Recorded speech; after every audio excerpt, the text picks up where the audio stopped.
Saya kesini bukan mau ceramah, tapi hanya memberikan beberapa catatan kepada kita semua. Dan tidak panjang-panjang. Saya lihat udah jam 16.30, saya cuma pendek saja.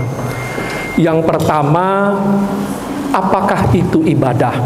Jadi kan Amang Inang, adik-adik kan melayani musik, memandu lagu dalam ibadah. Bukan di pesta, bukan di kafe, bukan di lapangan, tapi dalam ibadah. Nah, apa ibadah? Ibadah itu adalah perjumpaan Tuhan dengan gereja. Jadi perjumpangan debata dohot kuryanya. Jadi kalau Amang Inang, adik-adik perhatikan hari Minggu itu yang terjadi mulai dari nyanyian pertama, fotum intro itu sampai amen 3 kali itu adalah bagian pertemuan Tuhan dan gerejanya. Jadi Tuhan memilih hari Minggu, Tuhan memilih di gereja berjumpa secara khusus dengan huria, dengan kita. Dia juga tentu berjumpa dengan kita di rumah kita masing-masing. Tapi secara khusus Tuhan mau berjumpa dengan kita, dengan huria di gereja. Diawali dengan nyanyian. Jadi acara pertemuan Tuhan dan gerejanya itu dimulai dengan nyanyian yang pertama. Nyanyian yang pertama itu biasanya nyanyian pembukaan, nyanyian syukur, atau nyanyian yang berkenaan dengan hari pesta gereja. Di sana sudah mulai ibadah, jemaat memuji Tuhan. Dengan nyanyian bisa berbentuk puji-pujian, bisa berbentuk tema yang sesuai dengan hari itu, minggu itu. Nah, kemudian votum introitus. Jadi kalau adik-adik Amang Inang perhatikan, para agenda mengatakan dalam nama Allah Bapa, Anak dan Roh Kudus. Kalau kebaktian bahasa Indonesia di Bagasan, Guarni MD Bata Ama, Anak Dohoton di Porbadia. Itu adalah sapaan Tuhan kepada jemaat. Nah, sesudah votum ada yang dinamakan introitus, itu kutipan ayat. Nah, biasanya pendeta sintua itu bacakan satu ayat, sudah ditentukan di agenda untuk hari Minggu itu. Itu adalah sapaan Tuhan. Jadi dalam pertemuan antara Tuhan dan gereja itu, yang pertama-tama berbicara itu Tuhan. Dia menyapa jemaatnya. Itu yang dinamakan introitus atau ayat pembuka. Nah, Tuhan menyapa jemaatnya dengan firman-Nya. Lantas jemaat menyambut dengan nyanyian haleluya 3 kali. Itulah tadi yang kami dengar Amang Inang latih, baik sebagai pemandu lagu ataupun sebagai pelayan musik. Jemaat itu menyambut dengan nyanyian haleluya 3 kali. Nah, sesudah itu jemaat berdoa. Para agenda membacakan sebuah doa pembukaan. Juga sesuai diambil dari agenda. Nah, doa ini adalah suara jemaat kepada Tuhan, kepada Allah. Baru amin. Nah, kemudian jemaat nyanyi lagi. Itulah nyanyian kedua yang Amang Inang adik-adik latih atau iringi. Nah, sesudah itu apa yang terjadi? Tuhan berbicara lagi kepada umatnya, menyampaikan hukum-hukumnya. Pati.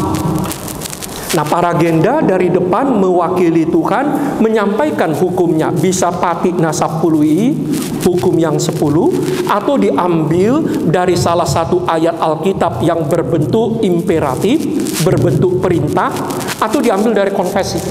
Tapi itu suara Tuhan.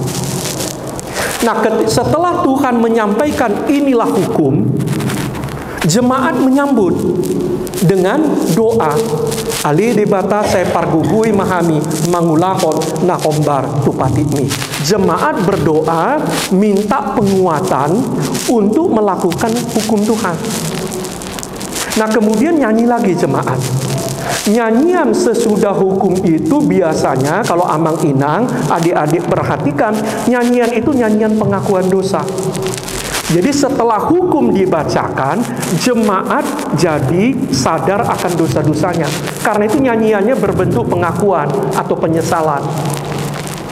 Nah, kemudian para genda membacakan doa pengakuan dosa.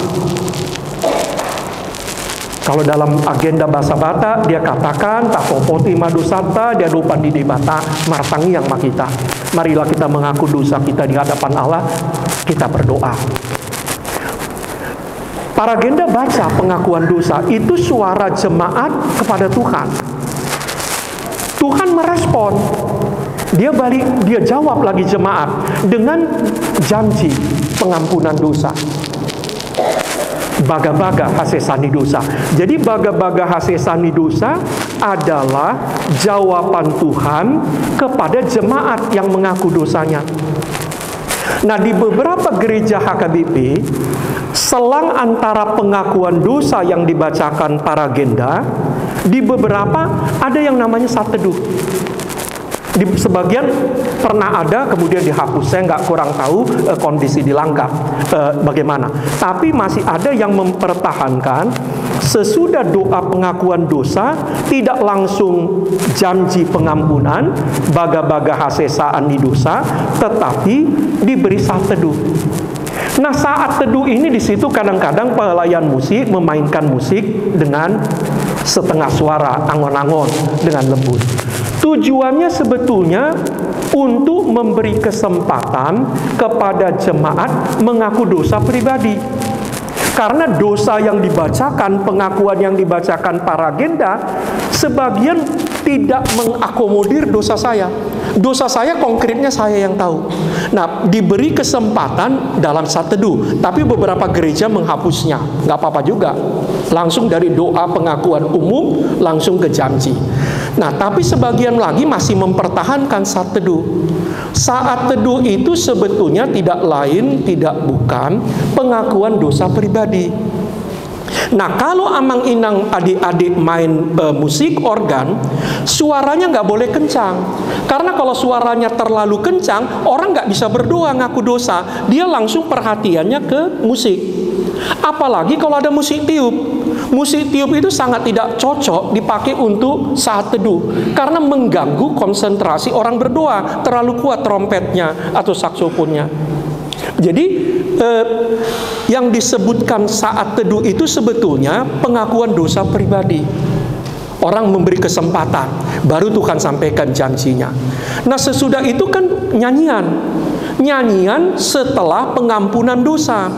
Nah, kalau kami para pendeta yang milih lagu serius ini nggak kecapean, biasanya lagu yang kami pilih bukan lagi lagu sedih, tapi lagu pengampunan. Karena pengampunannya sudah diberikan. Ngapain lagi minta pengampunan?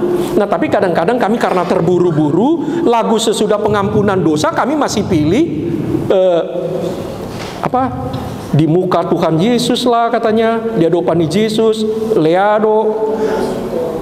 Nggak cocok, karena pengampunan dosanya udah diberikan. Harusnya lagu yang dipilih di situ semacam marulup-ulup matondiku, lagu gembira karena pengampunan sudah diberikan. Nah, kemudian apa yang terjadi? Tuhan menjawab lagi jemaat dengan epistel. Epistel itu suara Tuhan menyapa jemaat yang sudah menerima pengampunan dosa. Dikasih kita petunjuk bagaimana kita harus hidup baru sebagai orang-orang yang sudah diampuni dosanya. Dibacakanlah itu epistel. Itu suara Tuhan kepada jemaat. Nah, sesudah epistel dibacakan, apa yang dikatakan?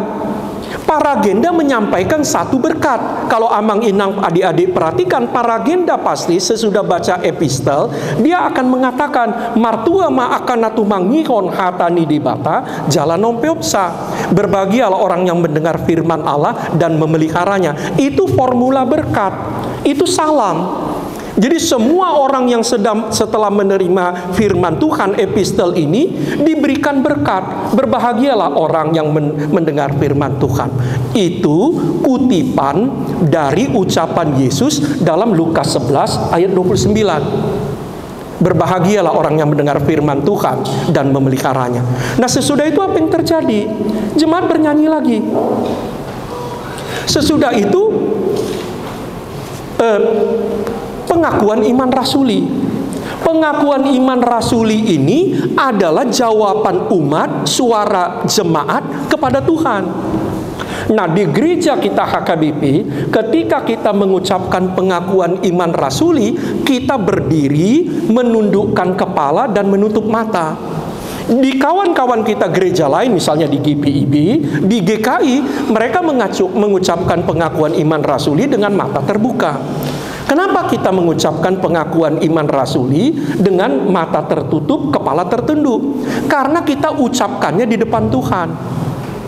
Karena di hadapan Tuhan kita ucapkan, aku percaya kepada Allah, aku percaya kepada Yesus, aku percaya kepada Roh Kudus. Tapi kalau besok-besok ada orang yang berbeda agama meminta kita mengucapkan pengakuan iman rasuli, apa imanmu? Kalau itu nggak perlu tunduk kepala, buka mata, tegakkan kepala, berdiri dengan sempurna.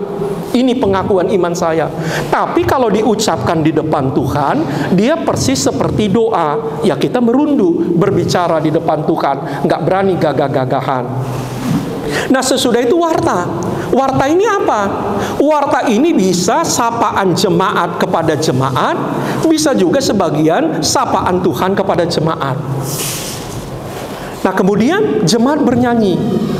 Nah, di gereja HKBP sejak lama ini sekaligus persembahan. Nah, cuma ada kerugiannya menurut saya. Seringkali tanpa sadar kami mengatakan mari kita bernyanyi sambil mengumpul persembahan. Seolah-olah yang lebih penting nyanyiannya daripada persembahannya. Makanya persembahannya semua 2.000. Harusnya mari kita menyampaikan persembahan sambil bernyanyi. Karena persembahan itu adalah ungkapan hati kita kepada Tuhan. Jadi kalau Amang Inang perhatikan, votum introitus itu ungkapan hati Tuhan kepada jemaat. Hukum atau pati itu ungkapan hati Tuhan kepada jemaat. Pengakuan dosa ungkapan hati kita kepada Tuhan, hati jemaat kepada Tuhan. Pengampunan ungkapan hati Tuhan kepada jemaat. Epistel ungkapan hati Tuhan kepada jemaat. Persembahan itu ungkapan hati kita kepada Tuhan. Nah, sesudah itu dilanjutkan dengan khotbah. Nah, kalau yang berkhotbah itu pendeta mengawali khotbahnya tidak dengan berdoa, tapi menyampaikan berkat. Apa yang kami sampaikan sebelum kami membacakan firman Tuhan? Kutipan dari Filipi 4 ayat 6. Dameni debata nasumurung sian saluhut naroha ima mangaramoti ati-ati dohot pikiranmu nabi. Damai sejahtera Allah yang melampaui segala akal memelihara hati dan pikiranmu. Itu berkat. Kenapa pendeta menyampaikan berkat? Mencontoh Tuhan Yesus dalam khotbah di bukit dalam Matius 5. Jadi Matius 5 sampai pasal 7, 5, 6, 7 itu kan khotbah di bukit. Khotbah di bukit itu diawali dengan berkat, ucapan bahagia. Jadi Amang Inang, adik-adik semua, kita itu menerima berkat di dalam ibadah itu ketika habis epistel dibacakan, berkat disampaikan. Martua ma akan atumangikon hatani dibata jalan opiopsa. Sebelum pendeta menyampaikan membacakan firman Tuhan, dia sampaikan lagi salam atau berkat. Damini dibata nasumuru sian saluhut naroha ima mangaramoti hati-hati dohot pikiranmu nabi. Nah, baru pendeta baca ayatnya, baru dia sampaikan khotbahnya. Khotbah itu suara Tuhan kepada jemaat. Jadi pendeta itu ketika menyampaikan berkat dan menyampaikan khotbah, dia mewakili Tuhan, menyampaikan isi hatinya kepada jemaat. Sesudah khotbah, pendeta berubah fungsi. Dia mewakili jemaat berbicara kepada Tuhan, yaitu doa. Kan sesudah khotbah pendeta berdoa. Ketika pendeta berdoa, dia tidak lagi menyampaikan suara Tuhan, dia menyampaikan suara hati jemaat kepada Tuhan. Nah, kemudian persembahan juga kembali diiringi nyanyian. Sesudah itulah pertemuan itu ditutup. Ditutup dengan nyanyian persembahan, doa persembahan dari agenda yang diiringi dengan buku ND 204 ayat 2. Kalau zaman dulu di AKBP lagunya ganti-ganti, tapi seberapa puluh tahun terakhir lagu doa persembahan itu fix, menetap. Buku ND 204. Kalau dulu itu ganti, bisa berubah gitu. Nah, sesudah itu baru pendeta membacakan doa Bapa Kami.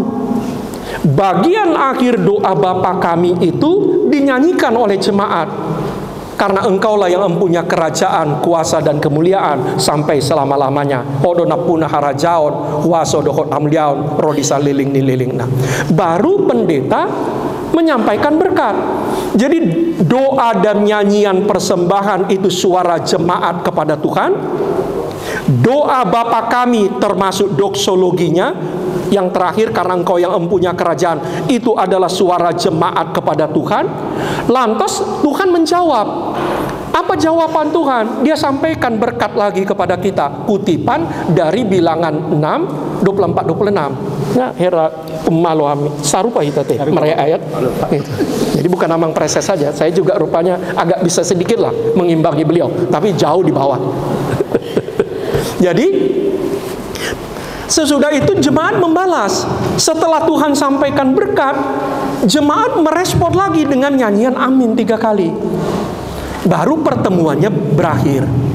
Jemaat pulang ke rumah, berjumpa dengan Tuhan di rumah masing-masing. Nah, itulah amang inang, adik-adik, yang terjadi Saban Minggu. Jadi kalau amang inang, adik-adik melayani sebagai pemandu lagu, melayani sebagai pelayan musik, kita sedang melayani perjumpaan, pertemuan Tuhan dengan gereja. Itu bukan arisan. Itu bukan sekedar reuni, itu bukan cuma sekedar kumpul-kumpul biasa. Tuhan yang menciptakan langit dan bumi, Tuhan yang menebus kita dari kematian dengan darah Kristus, Tuhan yang memberikan kepada kita Roh Kudus, memanggil jemaat, dia mau bertemu. Melalui votum introitus, melalui hukum, melalui janji pengampunan dosa, melalui epistel, melalui khotbah, melalui berkat, Tuhan menyapa jemaatnya. Melalui nyanyian, melalui doa pembukaan, melalui doa permintaan kekuatan melakukan hukum, melalui doa pengakuan dosa, melalui pengakuan iman, melalui persembahan, melalui doa syafaat, melalui doa persembahan, doa Bapa Kami, amin 3 kali, jemaat menjawab Tuhan. Terjadilah percakapan antara Tuhan dan gereja, dan itulah yang kita layani. Jadi terjadi pertemuan antara Tuhan dan gereja, tapi karena banyak orang lupa atau kurang sadar bahwa hari Minggu itu adalah pertemuan gereja dan Tuhan dan gereja, seolah-olah itu biasa-biasa. Seolah-olah itu pertemuan rutin belaka, ya pokoknya asal dipenceti Mas Ude, asal madi ini. Padahal itu pertemuan Tuhan dan gereja, harusnya kita hayati. Satu contoh, saya sampai sekarang orang yang tidak bisa menikmati pertandingan tenis dan pertandingan golf di televisi. Mau dibilang sehebat apapun itu, juara dari manapun itu, saya nggak bisa nikmati kalau ada pertandingan golf atau tenis. Kenapa? Karena saya nggak ngerti aturannya, saya nggak ngerti urut-urutannya, saya nggak ngerti bagaimana apa yang ada di sana. Begitu juga lah kalau ada tiba-tiba seorang anak kecil masuk ke gereja HKBP, ikut kebaktian minggu, dia tidak ngerti apa yang terjadi. Karena itu dia bosan. Karena remaja-remaja kita tidak diajari apa yang sedang terjadi di kebaktian minggu, dia mengatakan ini apa? Ngapain ini orang tiba-tiba berdiri, duduk lagi, komat kamit, gak jelas. Nah, kalau kita semua memahami bahwa ibadah itu adalah pertemuan Tuhan dan gereja, oh kita tahu, oh ini rupanya Tuhan menyapa, umat menjawab. Umat menyapa, Tuhan menjawab. Itulah terus menerus. Sampai amin 3 kali. Nah karena itu di gereja HKBP kita nggak pernah bikin doa semalam suntuk. Kita terus yang berdoa ngomong sama Tuhan sampai capek. Jadi bukan cuma suara kita yang paling penting didengar Tuhan, suara Tuhan pun penting didengar oleh kita. Nah kalau kita persingkat, melalui doa dan nyanyian kita menyampaikan isi hati kita kepada Tuhan, melalui sabda, melalui firman, Tuhan menyampaikan isi hatinya kepada kita. Terjadilah dialog antara Tuhan dan kita. Nah itulah yang pertama yang mau kami sampaikan. Jadi sekali lagi kepada Amang Inang sebagai pemandu lagu, atau apapun posisi Amang Inang, apakah itu paragenda, pembaca epistel, pengumpul persembahan, pemain musik, mari kita pahami dan hayati ini pertemuan Tuhan dan gereja yang dicintainya. Tuhan dan jemaatnya sedang bercakap-cakap, sedang saling menyapa, saling merespon. Jadi itu yang pertama. Nah yang kedua, di mana posisi kita? Posisi saya sebagai pendeta, posisi Amang dan Inang Sintua, posisi pemandu lagu, posisi main musik, di mana dalam ibadah itu? Kita ada 2. Pertama, kita peserta. Kita peserta dalam pertemuan itu. Kita bukan penonton. Tuhan gak memerlukan penonton dalam pertemuannya. Jadi, apa yang terjadi dalam ibadah minggu Amang dan Inang dan saya harus ikut. Kalau mengaku pengakuan dosa, kita harus ikut ngaku dosa. Nah, kadang-kadang kita, apalagi pelayan musik, kerugian yang paling besar bagi kita para pelayan, seringkali kita nggak bisa menikmati ibadah itu. Karena waktu pengakuan dosa, kita sibuk cari nomor lagu. Kita jadi nggak ikut mengaku dosa kita, ya rugi. Kita nggak ikut mengaku dosa. Kadang-kadang kita nggak ikut juga kumpul persembahan. Ada juga yang merasa, oh untunglah nggak didurung ke pemain musik sama ke pengkhotbah. Kita bukan penonton, kita peserta. Dalam ibadah minggu HKBP nggak ada penonton. Nggak mungkin Amang Inang bilang, ada orang yang bilang, beta kita manoton parmingguon di Jatikarya. Nggak masuk akal. Beta kita manoton Pandidion Nabadia di Binjai Baru. Apa yang mau ditonton? Mari kita hadir, mari kita ikut. Kita pertama-tama peserta. Nah di gereja HKBP kami nggak bisa seperti pendeta di karismatik. Dia datang hanya menjelang khotbah. Kemudian itu selesai khotbah dia lari lagi, pergi lagi khotbah di tempat lain. Nggak bisa. Saya Amang Preses, pendeta-pendeta kalian yang ada di sini, pendeta HKBP, dari awal sampai selesai duduk, ikut di dalam. Saya ikut ngaku dosa. Hukum yang dibacakan itu juga untuk saya. Nah kalau Amang Inang nanti sebagai paragenda, hukum yang dibacakan itu termasuk untuk Pak yang baca. Juga termasuk untuk pemusik. Termasuk untuk pemandu lagu. Kita peserta. Nah yang kedua posisi kita parhobas, pelayan. Kita bukan tuan. Nah ada selalu saya suka tanya, di parmingguon siapa tuan rumah? Ise dosu? Jemaat. Hah? Jemaat? Tuhan. Suhudnya Tuhan. Jangan diganti. Nanti kalau jemaat suhudnya, Tuhan itu tamunya. Sementara kita bilang ini rumah Tuhan. Ini rumah Tuhan. Pertemuannya Tuhan yang undang. Makanya di gereja HKBP kan kita nggak pernah ngundang Tuhan datang. Pernah nggak dengar hari Minggu ada doa, Tuhan datanglah kau. Kalau kita bilang gitu, Tuhannya ketawa. Loh, aku udah datang kok. Aku yang ngundang kok, kau suruh aku datang, katanya. Ini kan rumah saya, katanya. Jadi Tuhan itu tuan rumahnya. Dia tuan pemiliknya. Loh, kita apa? Ya kita pelayan. Nah, karena itu pesan saya kepada kita. Saya pakai kata kita. Hamu nang au. Saya termasuk. Jadilah pelayan. Jangan jadi tuan di ibadah minggu. Termasuk kami pendeta, kami nggak boleh jadi tuan. Kami pelayan. Tuannya siapa? Tuhan. Allah, Bapa, Anak, dan Roh Kudus. Makanya Di gereja HKBP dibuat salib itu, bukan foto pendeta Harahap di situ atau Preses Sotang, tapi salib. Mau mengatakan pusat ibadah itu Tuhan, kita pelayan. Nah, karena itu hayatilah dirimu, posisikanlah dirimu sebagai pelayan. Bagaimana pelayan yang baik? Yang pertama, datanglah setengah jam sebelumnya. Jangan datang 5 menit sebelumnya membuat semua orang hitir-hitir. Kalau Amang Inang, adik-adik sebagai pelayan musik, sebagai pemandu lagu, kami sebagai pengkhotbah datang 5 menit sebelum ibadah, itu bukan pelayan, itu tamu. Mana ada pelayan pesta, pelayan restoran datang 3 menit sebelum dimulai acara. Jadi yang pertama, menunjukkan bahwa kita pelayan, datang lebih awal. Periksa semua, sudah benarkah? Sudah baikkah? Sudah tersediakah? Tapi kita kadang-kadang lupa. Kita tidak memposisikan diri sebagai pelayan. Holan hatata domando au parhowas do kamion. Akapangula do kamion. Kami ini kan hamba-hamba Tuhan. Kami ini pelayan-pelayan Tuhan, mau melayani Tuhan. Tapi sebetulnya tingkahnya bukan pelayan, tapi tuan atau tamu. Bagaimana lagi sikap pelayan? Rendah hati.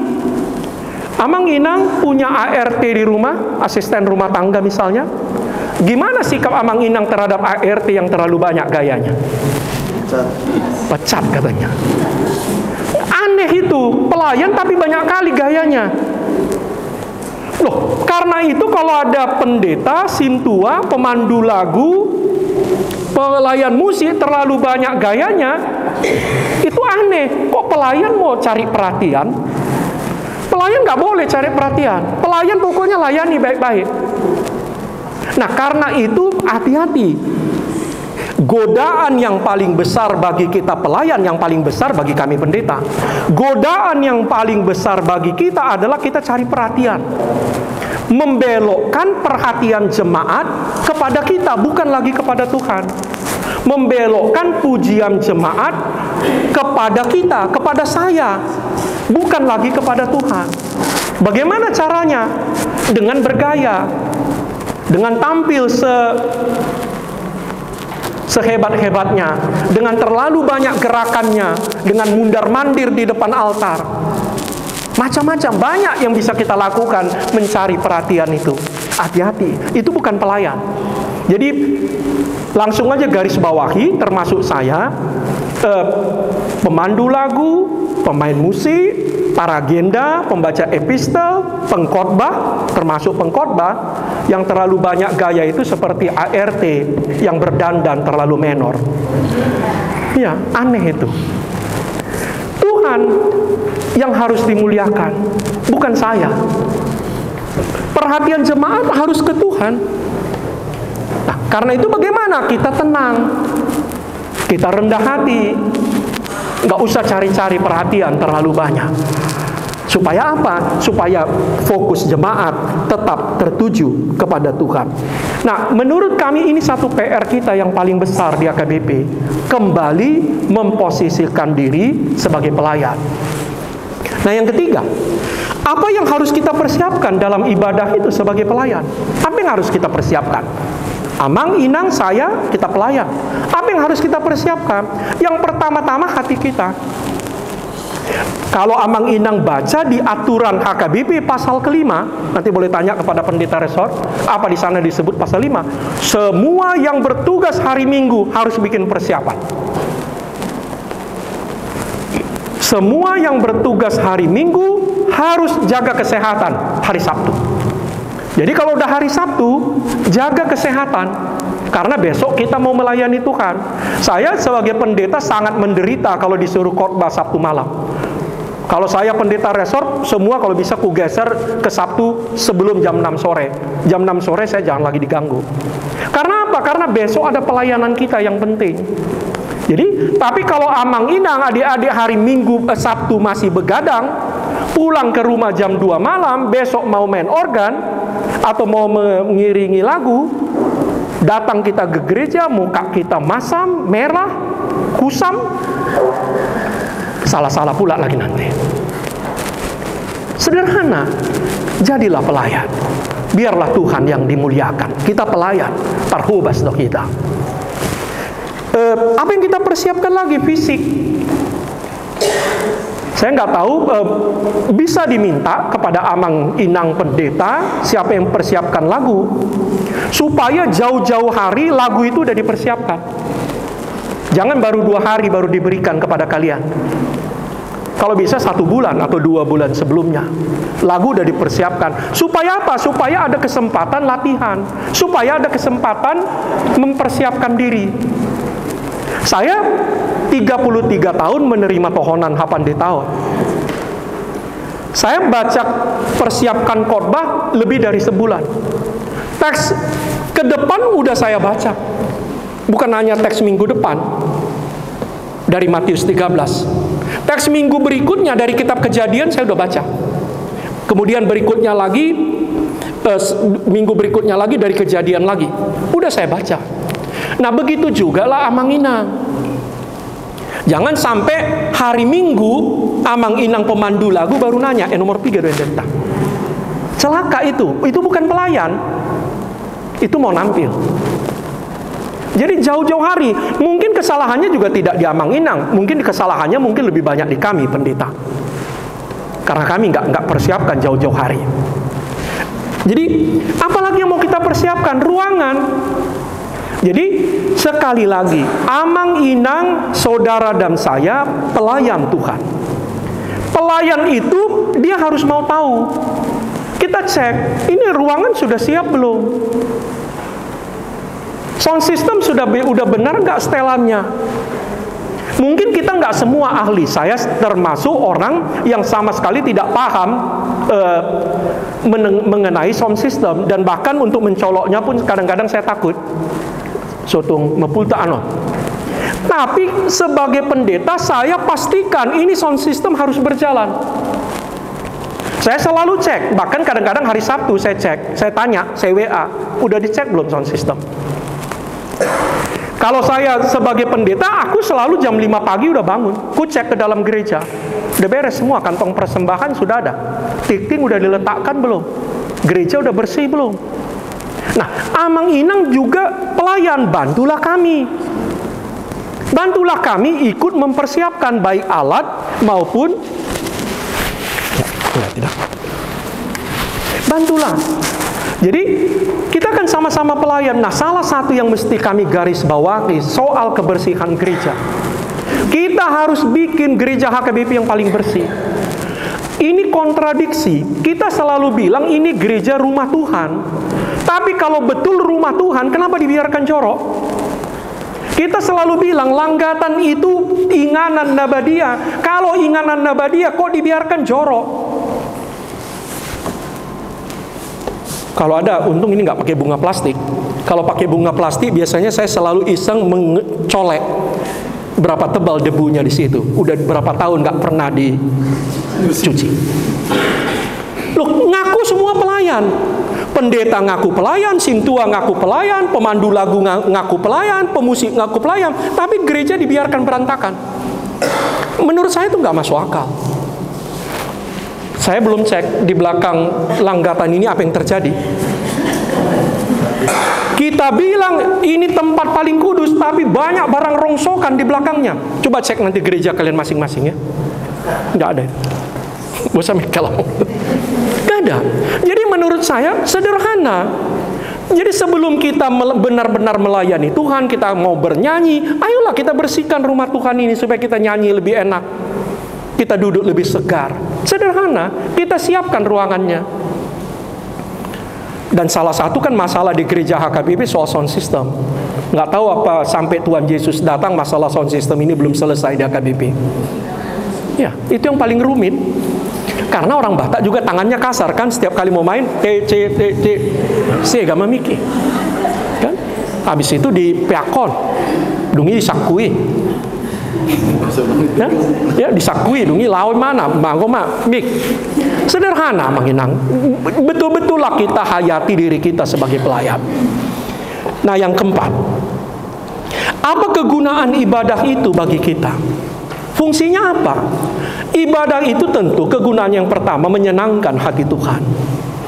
Namanya juga ibadah, mengabdi. Namanya juga kebaktian, berbakti. Ya kita mau menyenangkan hati Tuhan. Melalui apa? Melalui nyanyian kita, melalui doa kita, melalui sikap hidup kita, melalui kerendahan hati kita. Kita mau senangkan hati Tuhan. Tapi bukan cuma itu. Kita juga mau mendekatkan diri kita kepada Tuhan. Nah, Amang Inang, adik-adik perhatikan. Apa yang terjadi kalau kita beribadah setiap minggu sepanjang tahun?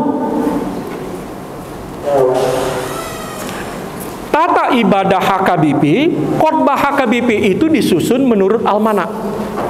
Kami nggak bisa khotbah suka-suka, milih ayatnya. Epistol disusun sedemikian rupa. Lagu-lagu disusun sedemikian sesuai dengan peristiwa Tuhan Yesus, mulai dari penantian kedatangannya, kelahirannya, pernyataan kemuliaannya, itu yang dinamakan Epifania, kemudian penderitaannya, kematiannya, kebangkitannya, kenaikannya ke sorga, turunnya Roh Kudus, dan kemudian Minggu Trinitatis, kemudian minggu-minggu biasa, kemudian lanjut lagi penantian kedatangannya. Kalau Amang dan Inang, saudara dan saya tiap hari, tiap minggu beribadah di gereja HKBP, kita diajak semakin utuh memahami dan menghayati peristiwa-peristiwa Kristus ini. Kita diajak semakin mendekatkan diri kepada Tuhan Yesus tanpa sadar. Nah, karena itu jangan pernah beranggapan dengan 1 atau 2 kali ibadah semua akan berubah, semua akan terjadi perubahan. Saya nggak percaya ada perubahan terjadi melalui 1 atau 2 kali ibadah. Tapi saya percaya kalau orang betul-betul beribadah, menghayati ibadah minggu demi minggu, bulan demi bulan, tahun demi tahun, dia akan semakin mendekat kepada Kristus yang mati tersalib, yang bangkit itu. Nah, itulah Amang Inang tentang ibadah kita. Nah, apapun posisi Amang Inang, apakah sebagai pemandu lagu, apakah sebagai pelayan musik, apakah sebagai pengkhotbah, apakah sebagai pewarta, pembaca warta, apakah sebagai pengumpul persembahan, apakah sebagai pengkhotbah, mari kita tempatkan dalam apa yang kita sampaikan tadi. Supaya apa? Supaya kita betul-betul menghayati ibadah ini memang benar-benar perjumpaan kita dengan Kristus, dengan Allah Bapa, Anak, dan Roh Kudus. Amin.